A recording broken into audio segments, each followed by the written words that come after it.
Oui, on a tous en tête des exemples de catastrophes climatiques, on en voit beaucoup dans les journaux. On se souvient par exemple des catastrophes qui ont frappé les États-Unis, notamment Katrina en 2005 ou Sandy plus récemment en 2012, avec des impacts économiques importants, à chaque fois plus de 70 milliards de dollars de dommages, donc d'un point de vue économique c'est quand même des impacts très très forts.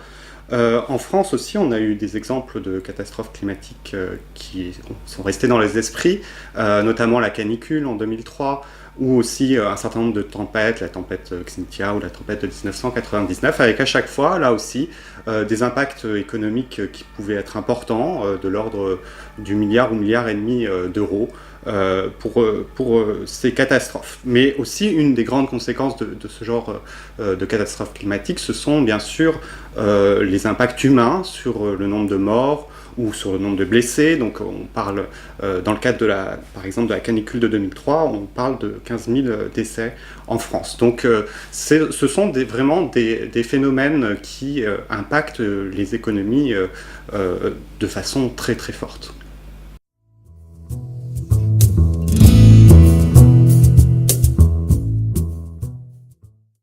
Si on regarde les impacts uniquement au niveau des pays développés, on a une croissance en termes de montant des dommages au cours des dernières années. En part du PIB, on a une certaine stagnation en fait.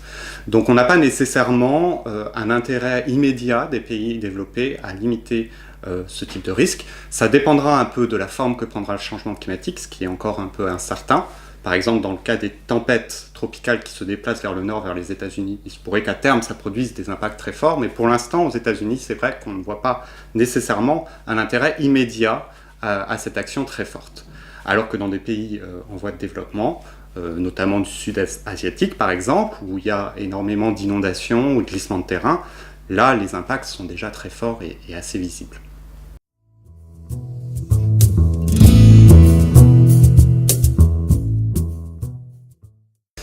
Donc il y a deux types de problèmes d'équité dans le cas des risques climatiques. Premier problème d'équité, c'est un problème d'équité entre générations. Parce que si on parle de changement climatique, ça veut dire que ces risques-là vont se produire d'ici une centaine d'années. Donc c'est-à-dire qu'ils vont frapper les générations futures. Donc ça, c'est la première dimension.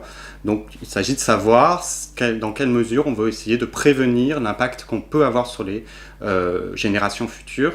Et voilà, quelle est notre aversion à avoir ce type de catastrophe dans le futur. Deuxième aspect des problèmes d'équité, c'est bien sûr des problèmes d'équité entre régions. Quand on parle du changement climatique, on a par le passé des chiffres qui nous disent que 95% des morts, par exemple, sont dans des pays en voie de développement et que 50% des événements climatiques extrêmes se sont produits en Asie au cours des dernières années.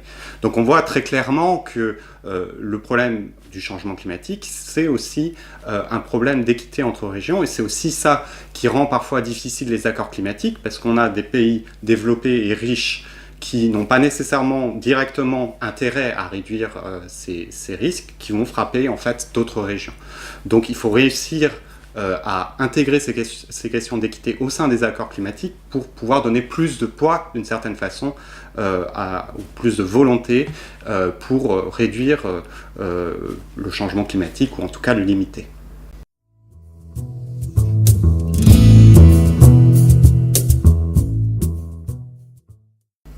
Alors on parle de politique de prévention quand il s'agit de réduire la fréquence ou la probabilité d'un événement qui a un impact sur l'économie en général.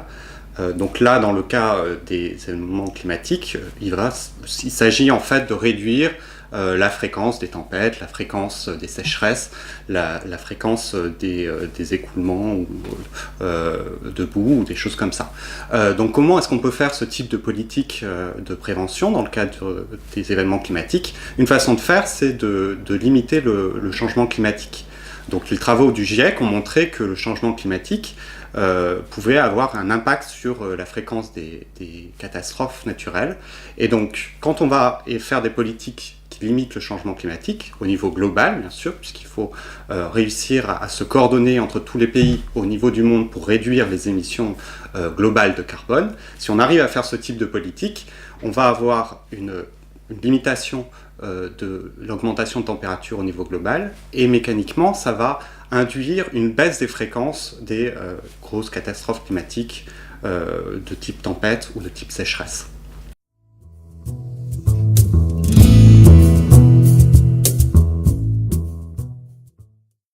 Alors une politique de prévention, ça va dépendre de deux choses. Ça va dépendre d'une part des impacts attendus, donc de savoir si l'événement catastrophique se réalise, quel est le coût pour l'économie. Et là, déjà, de ce point de vue-là, il y a un certain nombre de difficultés, parce que quand on parle de catastrophes naturelles, on a à la fois des coûts directs, c'est-à-dire directement l'impact sur l'économie, des routes qui sont détruites, des systèmes électriques qui sont endommagés, et des coûts indirects, c'est-à-dire à plus long terme, qu'est-ce que ça veut dire pour l'économie d'avoir fait face à ce type d'impact climatique. Et l'autre difficulté, c'est qu'on a aussi des impacts qui sont tangibles et des impacts qui sont intangibles. Donc tangible, c'est le coût économique tel qu'on mesure d'habitude, et intangible, c'est ce dont on parle souvent, qui sont les impacts humains, donc le nombre de morts, le nombre de blessés, qui sont plus difficiles à mesurer. Donc ça, c'est une partie des déterminants de la politique de prévention. Plus ces impacts vont être forts, mais bien sûr, il faut prendre en compte la totalité des impacts, directs, indirects, tangibles et intangibles, plus on va vouloir faire cette politique climatique. Et l'autre déterminant de la politique, ça va être de savoir dans quelle mesure je peux limiter la fréquence des impacts, quel est le pouvoir que je peux avoir sur la maîtrise des risques.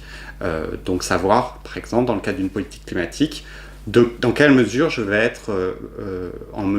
pouvoir limiter la fréquence des ouragans ou des sécheresses si jamais je fais une politique climatique au niveau global.